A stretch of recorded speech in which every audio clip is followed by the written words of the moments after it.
What's the trouble with connection being lacking in the world at this moment in time? It is literally in disconnection. Loss of connection is the greatest health risk, and I would say greatest emotional health risk that we face. So what do we do in order to be able to start to bridge some of these gaps and maybe unlearn some of the bad habits that have creeped into our lives? The only strategy I can give is be warm consistently to the people around you, because you never know what relationship, moment, connection is going to expand into something phenomenal. You and I were talking a bit earlier about, saying yes to things that seem on the outside not perfect.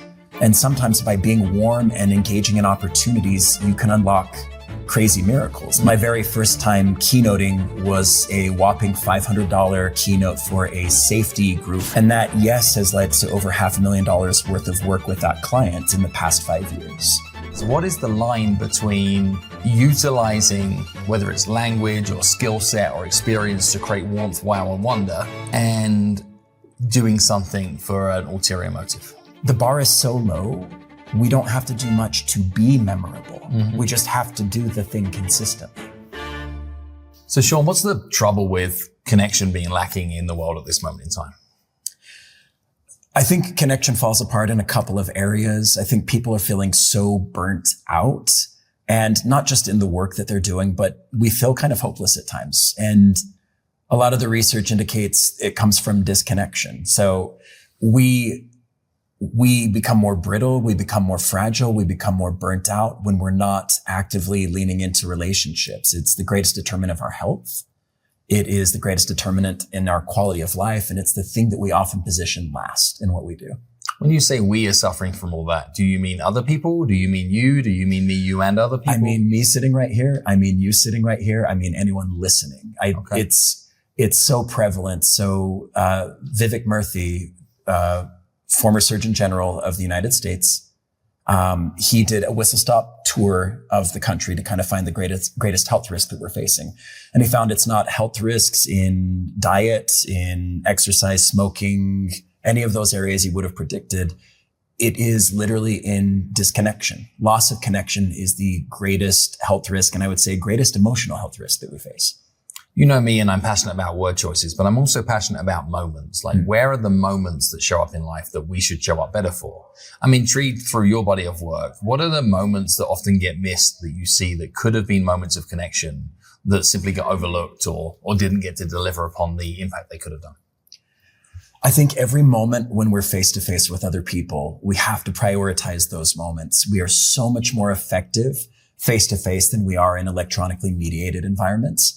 And so whether it's meeting a stranger for the first time or reconnecting with our team face to face, whether it is a 2-minute exchange with someone, or we have the opportunity of a couple of hours at a meal with people that we care about, we are seeing less and less quality face to face time with people. And so we have to really lean in and suck the marrow out of those moments. Okay. What are people doing instead of connecting?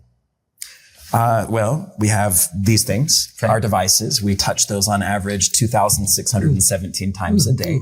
And research indicates that even the presence of a phone, as cool as they make us feel, the presence of a phone causes emotional disengagement. Okay. We're less likely to open up, to confide, to be authentic when those things are present. And even these devices, these things are also kind of the genesis of our disconnection. And so in that sense, I think we're feeding spaces that don't do much for us. We can't get enough of what won't satisfy us. And so we're seeking for connection in artificial spaces instead of really diving into the powerful moments, which is this, face to face. So devices can sabotage face-to-face connection. What else can sabotage face-to-face? The need to be right. Oh, wow. Such as? If I approach everyone and everything confrontationally and I assume negativity or threat, which is kind of our default state, I clam up, I become an aggressive version of myself. I peacock and try to get my biceps to blast out. I turn guarded, and I miss kind of the magic of what can happen here. But if I can approach people with yes in their hearts, if I can assume that, I have better outcomes. We have better outcomes together. We start to have momentum in our interaction. We get excited with each other. And frankly, we start to see possibilities, and we want to bring our discretionary effort to bear to help the other person when they have yes in their hearts, and vice versa. What happened in your world for this to become something you're so passionate about? At the age of 4, my father thought it was a cute idea to be a single father of 5 kids actually, in Riyadh, Saudi Arabia. And so he flew us there. And the very first day, we went into a grocery store there, and I was just with my father. He had an otter mustache, and I found, I was jet lagged from 8,000 miles of travel and completely out of it. And I found this little spark car. You push this car and it would push out sparks. I'm sure it was a fire hazard and it's never going to be sold in the US. But I was so excited at this thing. And I looked around to find my dad. I wanted to show him. I just wanted to go up to Papa and say, hey, this is awesome. And he wasn't there. He wasn't next to me. And I started running up and down the aisles and he wasn't there. And I realized he wasn't in the store. And so I ran out of the door. I was crying and I just ran down the street. And in the first block, he wasn't there. The second block, he wasn't there. By the time I found him, he was about 6 blocks away, tongue against his cheek, worrying and thinking about something else. That feeling of fear and abandonment and disconnection kind of became the thing that drove me in this space. And so I've studied everything I can get my hands on and experience about how to connect so that I kind of prevent those feelings in myself and others. I'm a fierce proponent of creating community.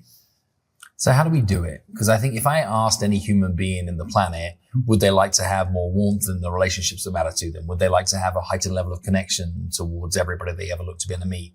Would they like to be able to reach deeper levels of intimacy in the relationships that matter? I'm pretty sure everybody would say yes to that question, yet still the problem persists. So what do we do in order to be able to start to bridge some of these gaps and maybe unlearn some of the bad habits that have crept into our lives? I'm a firm proponent of the view that giant doors turn on small hinges. Okay. And sometimes I think we kind of over complexify things that can be fairly simple. One strategy I believe in very firmly is winning with consistent warmth. The only strategy I can give is be warm consistently to the people around you, because you never know what relationship, moment, connection is going to expand into something phenomenal. You and I were talking a bit earlier about, saying yes to things that seem on the outside not perfect. And sometimes by being warm and engaging in opportunities, you can unlock crazy miracles. My very first time keynoting was a whopping $500 keynote for a safety group for an Associated General Contractors of the state of Utah, a small safety conference. And that, yes, has led to over $500,000 worth of work with that client in the past 5 years and other clients connected to it. And so warmth is something that we engage in the small moments. It can come from giving a compliment or gratitude to warm up the interactions. John Gottman indicates in our closest relationship, 96% of conversations end how they begin. And it means if you had started our conversation and you were cold or mean or manipulative, that's how it would end. But if you start the conversation with warmth, even if it's a critical or difficult or complex conversation, almost 1-to-1, there's a really good chance that I'm going to walk away from you and think, I want to go back to there. In the words of Tina Fey, I want to go to there. Yep. So one way is this: start with warmth, start as you mean to go on, and then compliments. But people give compliments. They'll say things like, hey, you look great. Like, you look well. They say great hair to some people some of the times. Yeah. But it often gets brushed off. Why? It gets brushed off if the energy isn't real. And the other space that a compliment won't work as well as it does with a stranger is in spaces where we know each other deeply. I've known you longer than a few minutes. And so if I'm like, nice shoes, that's surface level. If we're strangers, that's enough to kind of get you to stop and engage, square your hips off, lower your shoulders, and really connect with me. Okay. But if it's a longer standing relationship, we give gratitude instead of a compliment. And gratitude fuels relationships. It prevents them from backsliding. And it's exciting because gratitude is how you make people feel truly seen. And when people feel seen, they're more open to collaborating. They're more open to playing. And that's another thing we don't do enough of. We don't play. Like, as a culture, we're so disconnected that we've forgotten that play is really what it's all about. The outcomes we want in terms of business, connection, relationship, those are natural results of play. And play is when we lose self-consciousness, And we don't need a particular outcome. Like, Phil, you're not loved because you produce anything. You're loved because you exist. And the more we can spend time kind of simmering in each other's thoughts and presence, the more we can create really cool opportunities. And it may be just for relationship, or it may be for business. I'm obsessed by knowing exactly what to say, or at least the premise that the worst time to think about the thing you're going to say is in the moment you're saying it. Here we are talking about gratitude. Here we are talking about compliments. Yeah, what I see happen on repeat is both those things get given cheaply. Yeah. They get given in a way that is a throwaway gratitude moment. It's like, hey, thanks for coming, or like, hey, thanks for your time today, or right. hey, like, you're doing some great things in the world right now. And these moments get missed. I'd like to have some of your help on how can people show up to moments of gratitude and ensure that the sentiment of the way that the thank you was given was received by the other person in an amplifying effect. Like, what exactly should they say if they want to demonstrate gratitude or recognition? So we often, I think you're right, Phil, the way we crystallize gratitude is often a thank you for this. Yeah. And that's literally checking off a box on our own personal to-do list. I said thank you to Phil so I can feel good about myself. Right. But the reality is gratitude is bidirectional. It's relational. And the best crystallization I've ever heard of gratitude breaks down to finding the good, reporting the good, and letting the good change you. Okay. And it means, rather than me say, hey, thanks, Phil, it was really cool to attend your one-day workshop. That's cheap and easy. And neither of us are cheap and easy. Instead, it's me saying, Phil, I see that you care so much about the people you work with, and you're passionate about it, and you approach it with so much authenticity and a really sharp, keen mind. Thank you so much for paying attention to me. And I'm now going to pay more attention to the people that are in my space that I can help refine or save time or help them connect better. And I'm trying to be able to bring science towards that as well, so other people can understand. So you're talking about adding specificity, adding sincerity, adding some degree of real, I see you type meaning in this. I see you and you've changed me. Okay. And that's a powerful thing, because another thing that I think happens when we become the teacher, when somebody can view us as teaching them something, it requires humility on the person who is learning, the person expressing the gratitude. And we tend to melt people's defenses when we cast them as a teacher in some regards. Okay. And so we can bridge a lot of gaps that way conceptually, but we also help to create kind of a uniform purpose. Without saying it, the unspoken is we're on the same team. We're working towards the same goal. And thank you for that. It means so much. And knowing also, Phil, that the legacy of your work is imprinted on my life. I really enjoy that, but I've got a puzzle I need to chat through with you. I wrote a book called Exactly What to Say. I do a lot of work around influence and persuasion. And that means that if people are meeting me knowing my body of work, it comes with a potential curse of, I think that every word that leaves your mouth could be looking to do something, change something, manipulate in some way. I also know that in your work, you're a mentalist. And I've seen things that you've done in front of other people that create giant moments of shock and awe, giant moments of wow and wonder. And the risk in that scenario is that if people know that about your body of work, their inside voice is saying, what is he doing to me? Am I being manipulated? Is there something here that is happening that is disingenuous? So what I'm intrigued to understand is what is the line between utilizing, whether it's language or skill set or experience to create warmth, wow, and wonder, and doing something for an ulterior motive?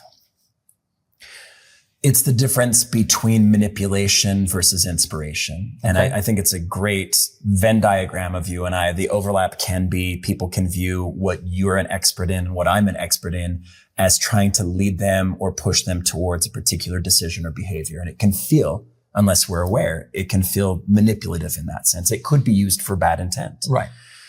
So I think intention is really where we have to focus in. I know in entertainment as a mentalist, or even what I teach on warmth, my intent is to create a story.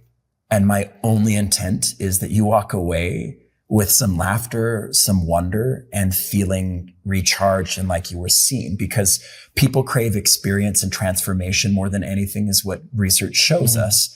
If they can leave our presence feeling like that, we may not get the sale in that moment. We may not get the introduction to whoever we want to connect with in that moment, but we've done something.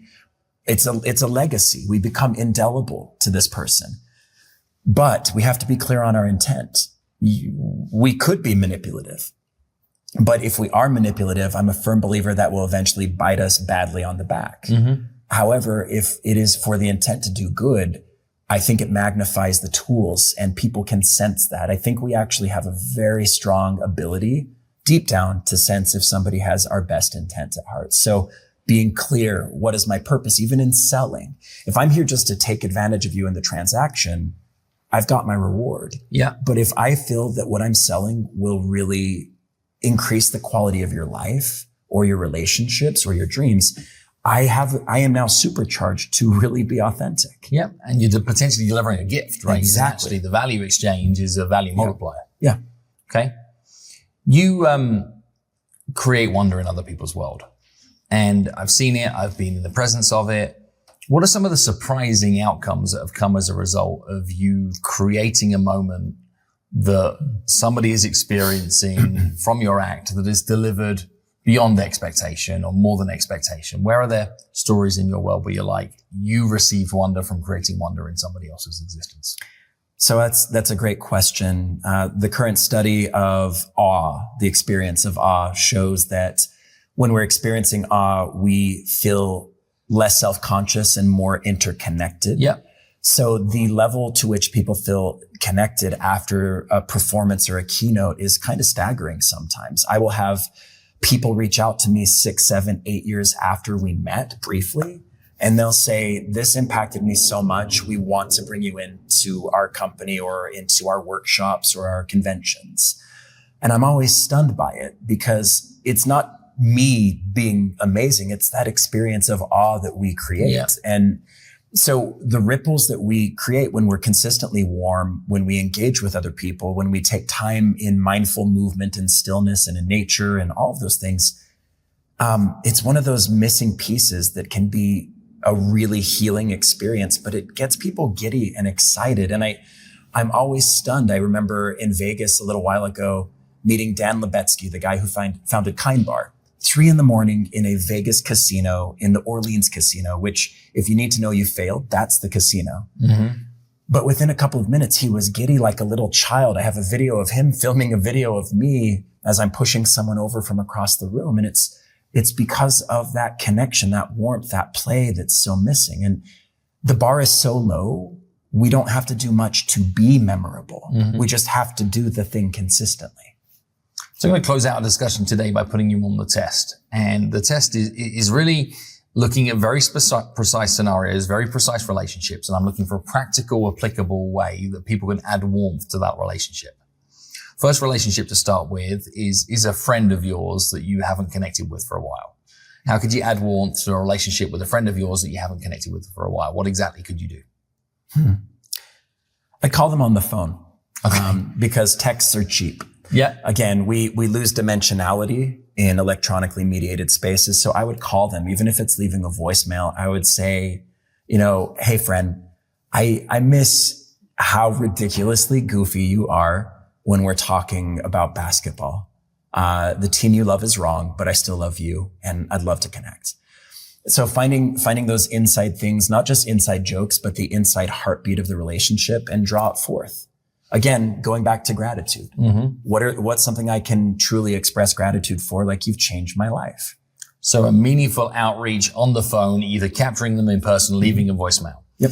What if this is a relationship like a parent in your life that you maybe don't connect with as much as you'd like, and you'd like to add warmth to that relationship? Start small. Okay. Sometimes we hope that catharsis or healing happens all at once, but just the realization that true transformation occurs in the small, simple things that we do consistently. And so if we can engage with warmth, I think of my relationship with my father. He passed away right when I turned 25, 2 years into my first marriage. And our relationship had started to get good. And what I wished I'd been able to do and would have done had he continued to live would have been just to find small bits of time we could spend together. I'm going to take you to lunch. We're just going to sit. I want to hear about what you love, or tell me about what's a story about you I haven't ever heard before. Mm-hmm. And just listening. And we don't listen much. I'm a talker, and I am still building the muscle of holding what people say, because even my introverts and my extroverts and my ambiverts, we love at times to feel heard, held, and helped. And if we can do that in small doses, people come back to us. It's the concept of inverse charisma. Mm. How do I show you you matter, you're important, you're funny, you deserve the spotlight? And so the more we can do that, even with a parent where things have been tough, and goodness, I understand that. But small builds, it's like a Lego set. It's a piece at a time. So that's creating a moment that maybe previously didn't exist, and making that moment matter by listening and having new data to be able to amplify the relationship from. Absolutely. So what about another scenario? And I might get 3, 4, 5 more on from here. And I think this is hopefully really practical to people. Is the third scenario is a colleague in a leadership role, a co-worker in a leadership role that you'd like to be able to amplify warmth in that relationship. You feel that it's quite a cold relationship at this time. So I think what you're describing is managing upward. That's right. So it's interesting because a lot of times, we're familiar with the fact that employees don't leave companies, they leave leaders, right? And oftentimes as an employee on a team, we may feel disengaged, we may feel disconnected, we don't have psychological safety. But if we can start to transform the leadership relationship, that can change. And so those components of gratitude, what would it look like to come to a leader and circle the good instead of the bad? I think of a teacher I met at a Montessori years ago. And she said she put a little piece of masking tape and a marker, and she would track her positive interactions to her negative interactions with students she was struggling with. I think as we manage upward or downward, trying to overwhelm the situation with authentic positive moments. Mm-hmm. Small things. We're not looking for miracle moments with people, but as we start to really focus on how to shift the tide and engage with humility and understanding the values of the person we're trying to manage upward to, I feel over time we can often transform that relationship so that they don't view themselves as above and us as below, but we can come to a space of being on level and collaborate. Let's do 3 more. How do you add warmth to maybe a large stage presentation environment where you may be nervous and they may be nervous at the same time? How do you use warmth in a presentation type environment to be able to amplify the relationship? This will be a weird answer for you. I turn to spirituality, and what I mean by that is the belief that we're all interconnected and deserve love because we exist. And when I approach with that lens, there's a lot of grace that opens up for me. When I approach and I can genuinely love my audience, which, I hope everyone's feeling a little awkward with that statement, but it's powerful because if I love them, it's communicated to them in the small moments, in the big moments. And beyond that, I play with people I love. And so it's amazing to me the freedom I get from an audience when they know I care. I can be a smartass, I can play, but they know that I care. And because of that, they will follow me anywhere and will build moments that are amazing. But it's only when I allow myself to, before I even step on, I visualize just a lot of warmth, a lot of energy coming from me and hitting the people. And then I go out there and I lean into that. And it happens way more often than not. 2 more, it's going to get harder. Penultimate scenario. What about somebody that, if you were to ask on the surface if this is somebody you like or respect, and your immediate answer is no, your inside feeling is that you hold disdain, that you've maybe been hurt by this individual in the past. How do you add warmth to a relationship like that so it's in service of yourself? So it's a powerful question, and it's indicative of a lot of the relationships in the world today. When we look at things, culturally or in large belief sets or even politically, we have so much brittleness. Yep.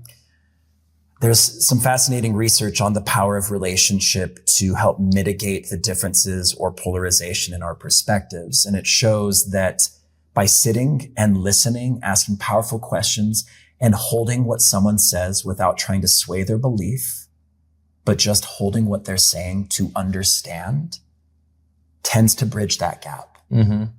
Now, what you're saying, I don't believe encompasses spaces where people are abusive, which does occur. And in those spaces, I'm not concerned about drawing warmth or creating warmth. I'm concerned about healthy boundaries. But outside of that, if there's people we don't get along with or view the world differently than, or they love differently, they believe differently, they vote differently than me, sometimes just sitting and listening, asking good questions, listening to what they're saying, not to solve, not to persuade, just to hold, I find bridges that gap really well. Yeah, almost zero judgment. No judgment. Certainly not fast judgment. Nope. Okay, final scenario that we can give consideration to adding warmth in the relationship. And this is a tough one for many. And this is the relationship with yourself. How do you go about adding warmth in that relationship to yourself so that you can heal, grow, soar, refine, find play, whatever it might be? So growing up, my dad was married 4 times. His 5th marriage would have been free. We're from Utah, so he had 4 wives just at different times. The thing I learned growing up was not to love myself and to constantly look out for threats. It was only in my mid-30s that I learned what's been an answer for me to that question. And I would see my son, who at the time was 3 or 4 years old, and I'd watch him playing on the playground. And I had to actually realize the love, the overwhelming love I have for him. I deserve the exact same. And so for many of us, I think it's about bending back what we give to others and realizing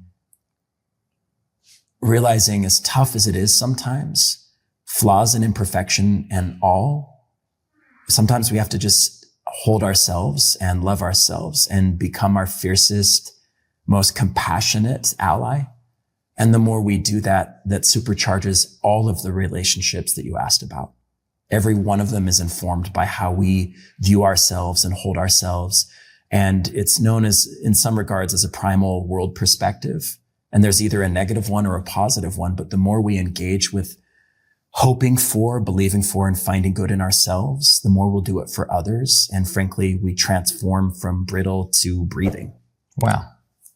Thank you, Sean. This has been enlightening. This has been wonderfully enjoyable. Thank you for taking some time out to chat with me today. Awesome. Thank you.